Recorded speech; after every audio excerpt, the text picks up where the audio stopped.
أعوذ بالله من الشيطان الرجيم بسم الله الرحمن الرحيم अल्लाह ताला के हुक्म से हजरत नूह अलैहिस्सलाम ने जानवर को कश्ती में सवार करने लगे। कश्ती में सबसे पहले चूटी को सवार किया और सबसे आखिर में गधे को। गधा दाखिल हुआ तो गधे ने अगला हिस्सा कश्ती में दाखिल किया। इब्लिस में इनके दुम में लटक गया, जिसकी वजह से गधा अपना पाँव ना उठा सका। तब हजरत नूह अलैहिस्सलाम ने कहा, तेरी खराबी हो, तू दाखिल हो जा। इसलिए पाँव उठाया मगर अंदर दाखिल ना हो सका।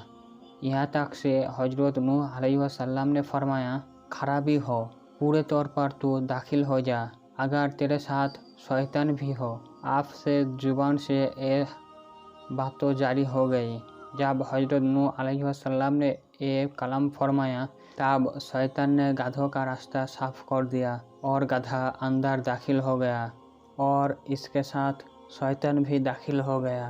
तो हजरत नूह अलैहिस्सलाम ने पूछा, ये अल्लाह के दुश्मन तुझसे किससे दाखिल किया? तो उसने कहा, क्या आपने गधे से ये नहीं कहा दाखिल हो जा अगर तेरे साथ शैतान भी हो?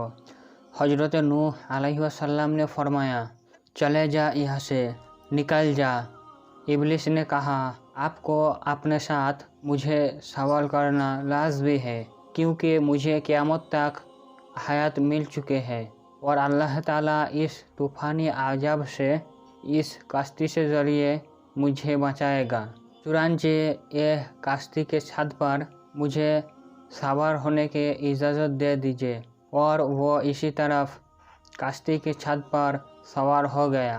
कुछ रिवायत में ये भी मिलता है, जब हजरत नूह अलैहिस्सलाम ने कश्ती में सवार हुई एक बूढ़े आदमी को देखकर पहचान ना सके तो आप अलैहिस्सलाम ने पूछा, तू कौन है?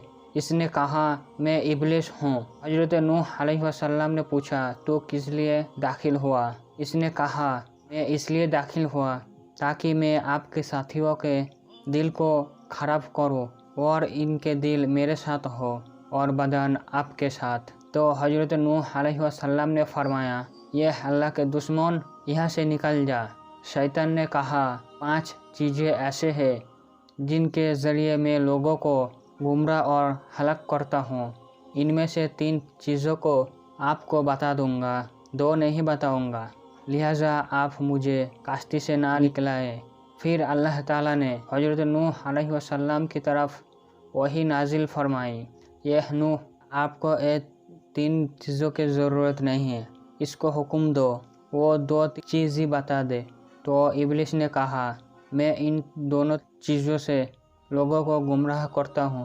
वो ये है, एक हसद जिसकी वजह से मैं मानून हुआ और शैतान मरदूत हुआ, और दूसरे हिर्स। अल्लाह ताला ने हजरत आदम अलैहिस्सलाम के लिए पूरी जन्नत हलाल फरमा दी और हजरत आदम अलैहिस्सलाम को जन्नत में हमेशा रहने की ख्वाहिश दी, और इसके हिर्स की वजह से मैं अपनी मकसद से कामयाब हुआ।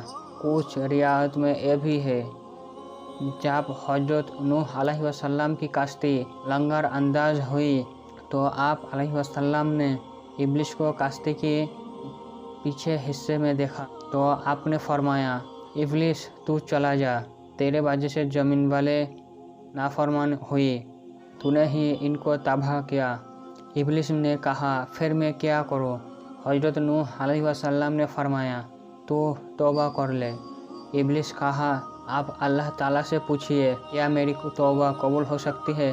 तो हजरत नूह अलैहिस्सलाम ने अल्लाह से पूछा और अल्लाह ताला ने आपकी तरफ वही नाजिल फरमाए। इब्लिस का तौबा की सूरत यही है, इब्लिस हजरत आदम अलैहिस्सलाम की कब्रों पर सजदा करे। हजरत नूह अलैहिस्सलाम ने फरमाया, तेरी तौबा मुकर्रम हो गई है। इसमें पूछा, वो क्या है? तुम हजरत आदम अलैहिस्सलाम की कब्र पर सजदा करो। इब्लिस ने कहा, मैंने उनको ज़िंदगी में सजदा नहीं किया, आप उनके मारने के बाद सजदा करूँगा? हरगिज़ नहीं।